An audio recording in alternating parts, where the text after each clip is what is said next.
भारत माता की। भारत माता की। भारत माता की।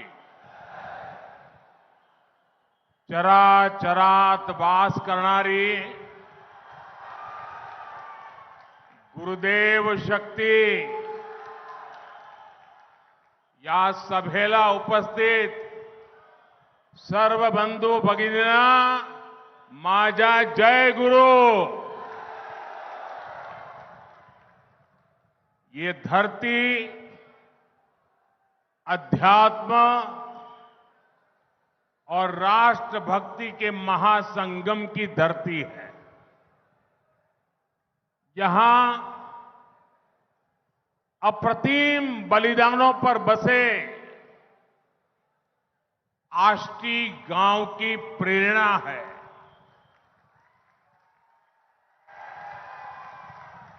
राष्ट्र संत तुकडोजी महाराज, गाडगे महाराज, लालूजी महाराज, तेलंगराय महाराज, संत मायबाई, आड़कूजी महाराज, ऐसे कितने ही अनगिनत महान संतों के आशीर्वाद यहां मिलते हैं। मैं आज सौभाग्यशाली हूं कि इस धरती पर उन सभी पुण्य आत्माओं को प्रणाम करने का अवसर मिला है। आज चैत्र एकादशी भी है। पंढरपुर की आषाढ़ी, कार्तिकी, चैत्र और माघी ऐसी 4 यात्राएं मुख्य होती है। उनमें से आज चैत्र एकादशी की यात्रा है। आज हर तरफ गूंज रहा है, रूप पाहता लोचनी, सुख जाले वो साजड़ी, तो हा विठ्ठल बरवा, तो हा माधव बरवा।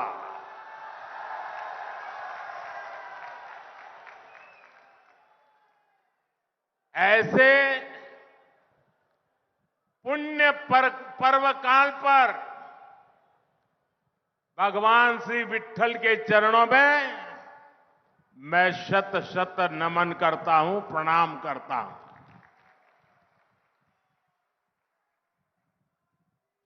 मैं गुजरात में पैदा हुआ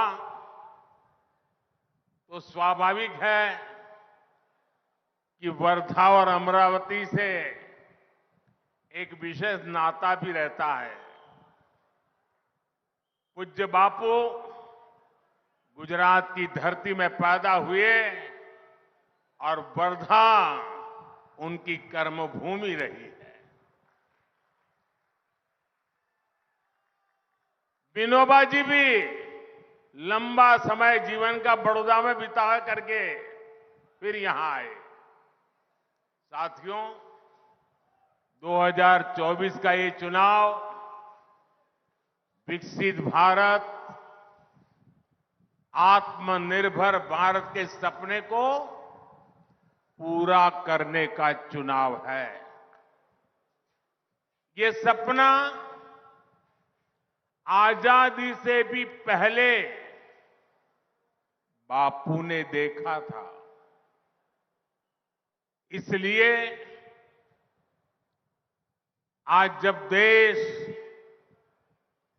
इस दिशा में निर्णायक कदम उठाने जा रहा है तो इसमें वर्धा का विशेष आशीर्वाद चाहिए।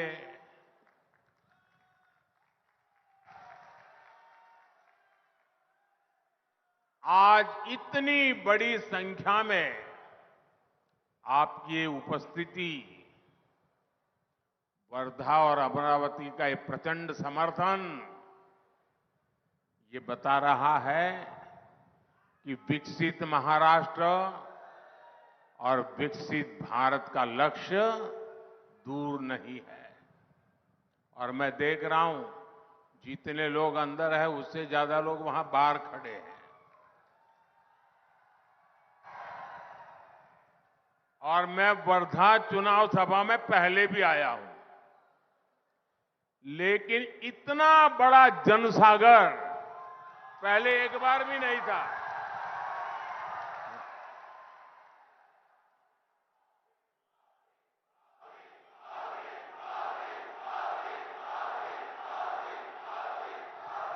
आपके आशीर्वाद भी बढ़ रहे हैं, आपका प्यार भी बढ़ रहा है। और इसलिए आज पूरा महाराष्ट्र कह रहा है, फिर एक बार, फिर एक बार, फिर एक बार। साथियों, 2014 से पहले ये धारणा बन गई थी कि देश में कुछ अच्छा हो ही नहीं सकता। चारों तरफ निराशा, निराशा, निराशा। गांवों को लगता था कि गांव में बिजली, पानी, सड़क आ ही नहीं सकते। गरीब को लगता था कि उसे आने वाली कितनी पीढ़ियां बीत जाए, गरीबी से मुक्ति मिल ही नहीं सकती। किसान को लगता था कि बदहाली शायद उसकी नियति है, कितनी ही मेहनत क्यों न करे, भाग्य बदलता नहीं है। महिलाओं को लगता था कि उनकी तकलीफें कभी कोई समझेगा ही नहीं। लेकिन भाइयों बहनों, जिसको किसी ने नहीं पूछा, जिसको किसी ने नहीं पूछा, उसको गरीब के इस बेटे ने पूजा है।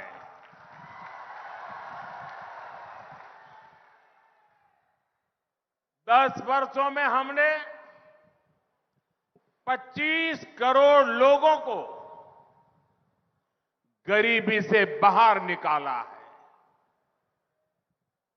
हमने हर गांव तक बिजली की रोशनी पहुंचाई है।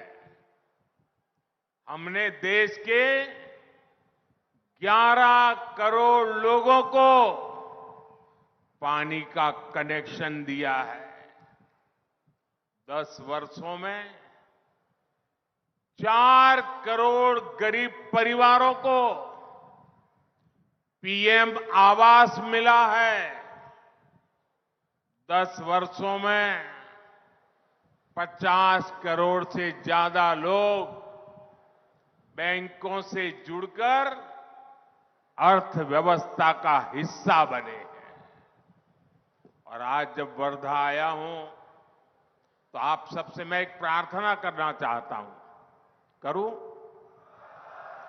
ऐसे नहीं, आवाज में कुछ दम होनी चाहिए। जरा हाथ ऊपर कर बताइए, मैं प्रार्थना करूं। देखिए, आप अभी गांवों में जाते होंगे, अलग अलग बस्तियों में जाते होंगे। ये सारे काम जो मैं गिना रहा हूं ना, अभी भी हो सकता है किसी न किसी गांव में एक आध दो परिवार ऐसे हो, शायद मकान मिलना बाकी हो। 2-4 परिवार ऐसे हो जहां गैस का कनेक्शन न पहुंचा हो। 5-15 परिवार ऐसे हो शायद टॉयलेट न बना हो, नल से जल न पहुंचा हो। मेरी आपसे एक प्रार्थना है, आप मेरे प्रतिनिधि हैं, मेरे लिए आप ही मोदी है।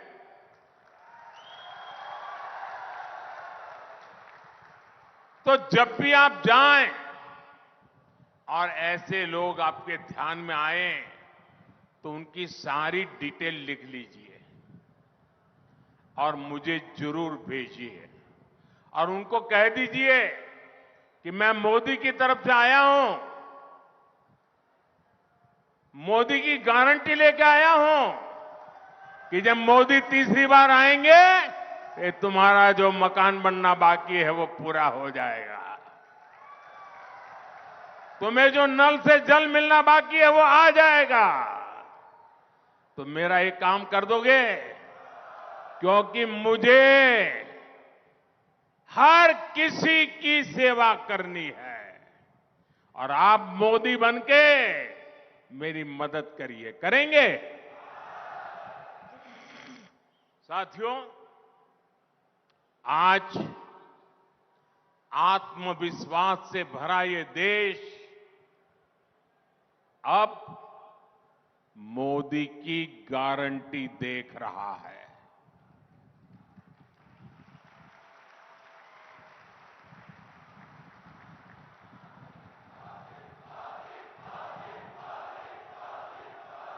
साथियों, गारंटी देने के लिए बहुत हिम्मत लगती है, गारंटी ऐसे नहीं दी जाती है। जब पूरी तरह कमिटमेंट होता है, पूरी तरह रोड मैप होता है और मन में एक संकल्प होता है कि मैं इस काम को करके रहूंगा, कितनी ही बाधाएं क्यों ना आए, मैं बहानेबाजी नहीं करूंगा, करके रहूंगा, तब जाकर के गारंटी निकलती है। मेरे लिए ये गारंटी 3 अक्षरों का खेल नहीं है, ये गारंटी के पीछे पल पल खपाने का इरादा है। पल पल आपके नाम, पल पल देश के नाम, 24/7 फॉर 2047। भाजपा ने अपने मैनिफेस्टो में कहा है, अगले 5 साल में गरीबों के लिए 3 करोड़ नए घर बनेंगे। देश के हर घर तक पाइप से पानी पहुंचेगा और सबसे बड़ी बात मैं यहां सब मौजूद लोगों को कहना चाहता हूं, आजकल हर परिवार में